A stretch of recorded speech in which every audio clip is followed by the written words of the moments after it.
Olá, sejam bem-vindos. Estamos aqui no canal Palavra aqui da Vida ao Homem. Você é o nosso convidado.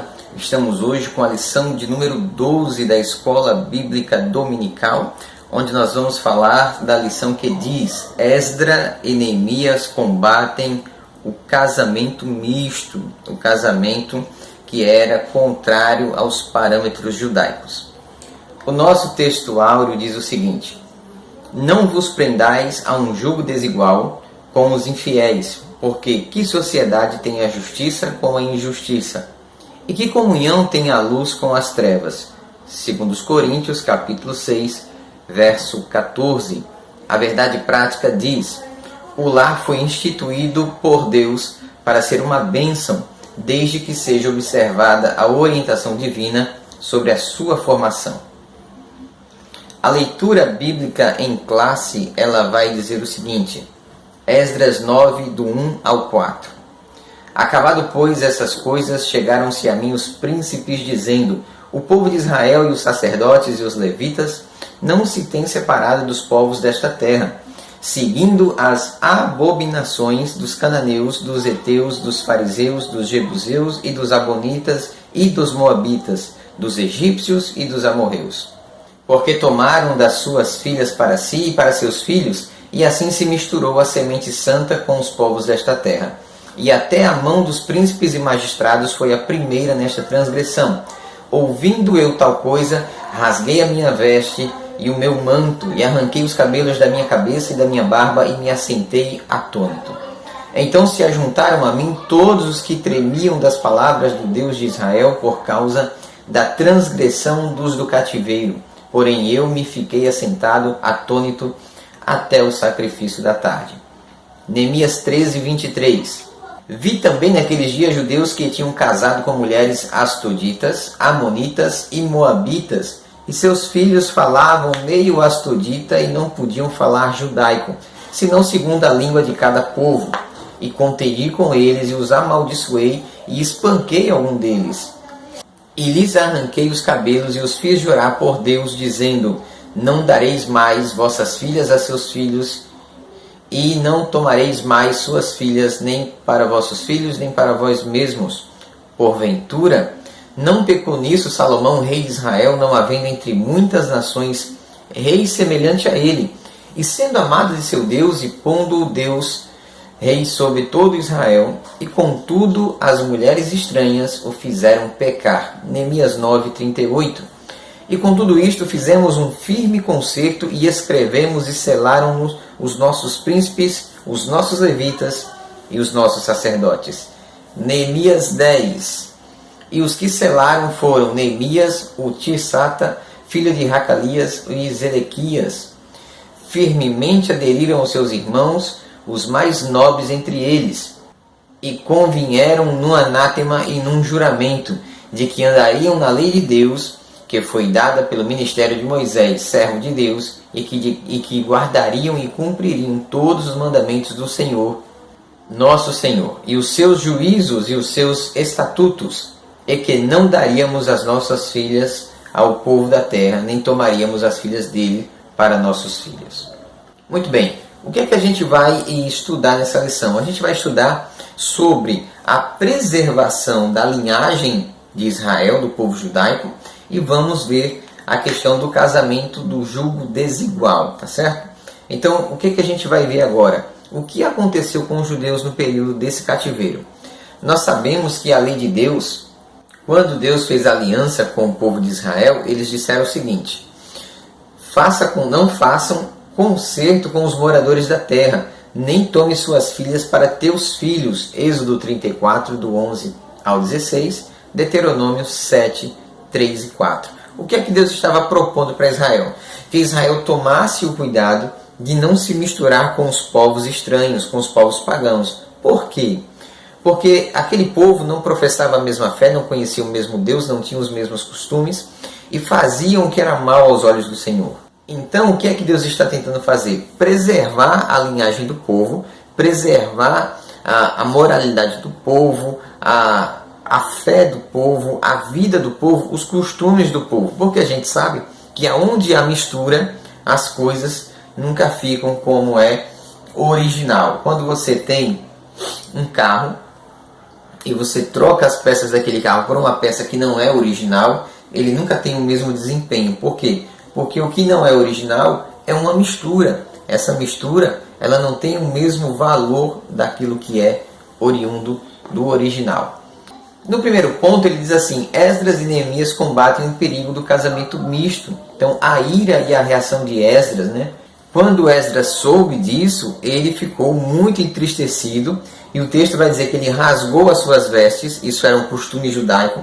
Então quando ele queria expressar tristeza, quando morria alguém, quando ele estava de luto, quando acontecia uma tragédia, uma desgraça, ele rasgava as vestes, raspava uma parte do cabelo, arrancava os cabelos, arrancava uma parte da barba. Isso simbolizava a tristeza do judeu. Se vestia de pano de saco, jogava pó sobre a sua cabeça. Era um jeito de expressar a tristeza que ele estava sentindo. No ponto 2, nós vemos o efeito da atitude de Esdras foi imediato. Então ele reúne o povo, ele fala que o povo estava errado, ele mostra a lei de Deus, ele explica a lei de Deus, e o povo fica constrangido e agora vai se separar, aquele povo que se misturou, e vão agora se separar e vão despedir as suas mulheres, os seus filhos, e vai agora tentar reorganizar aquilo que foi misturado no período do cativeiro. No ponto 3, o arrependimento do povo. Então nós vemos que o povo se arrependeu, o povo se converteu, e o povo se preocupou em fazer aquilo que era certo, em ouvir a voz de Esdras, em ouvir a voz de Neemias e desfazer as misturas. Então, síntese do tópico 1. Esdras combateu o perigo da união mista com contundência. Isso era perigosíssimo. Tópico 2.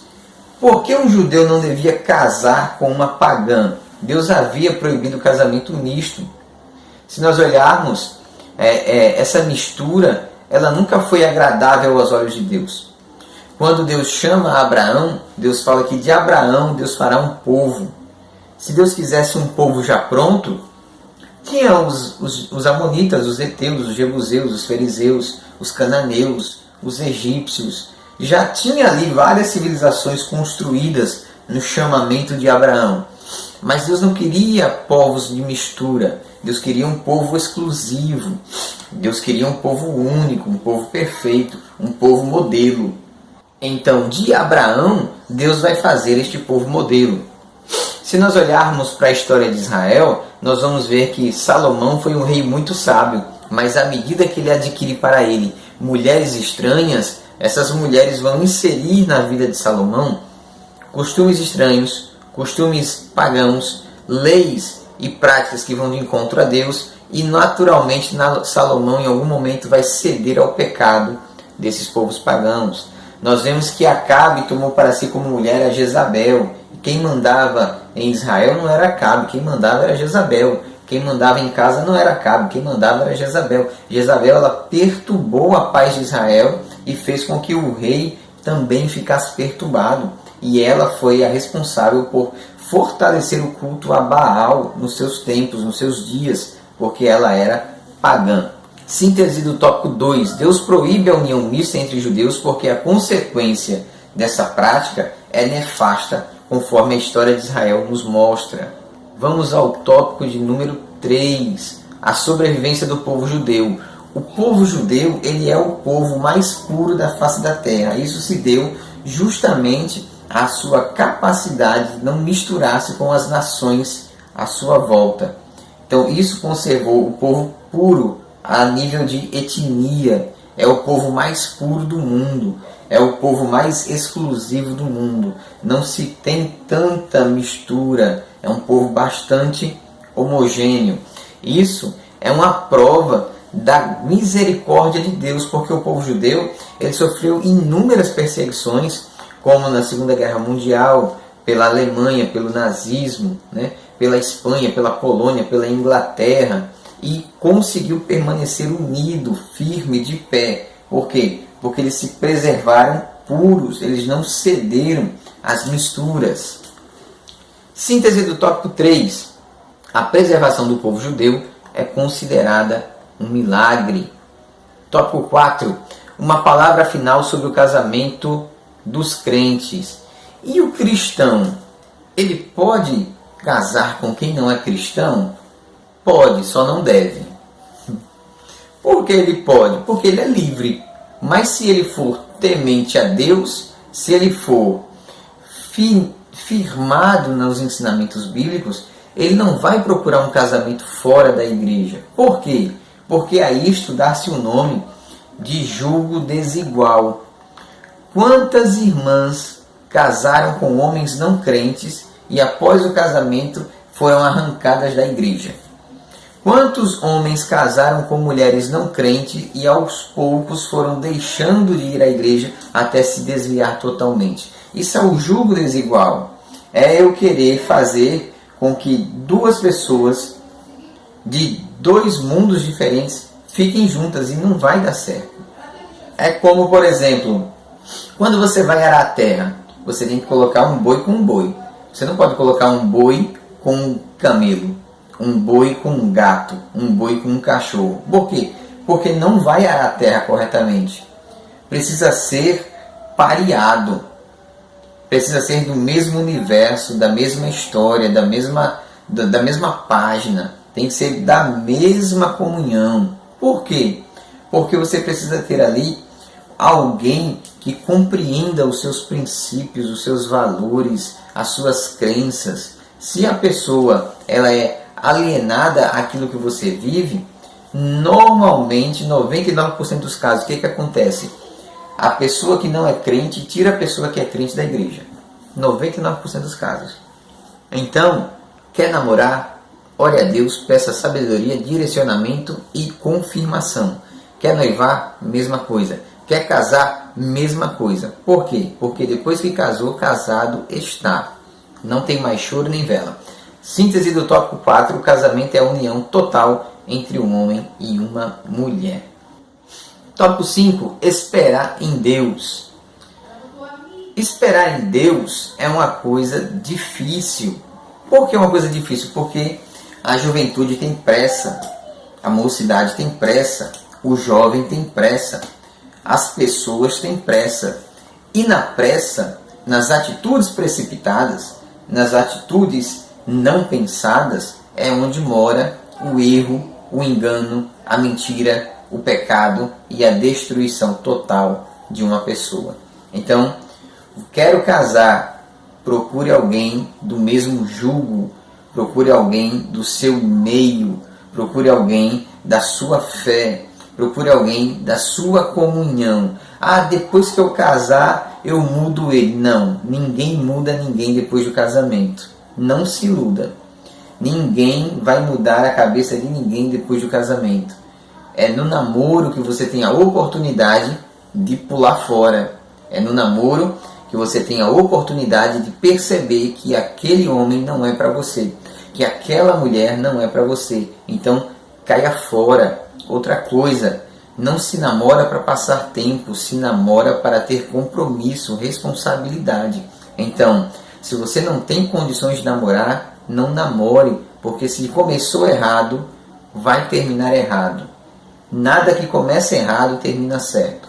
Começou errado, vai terminar errado.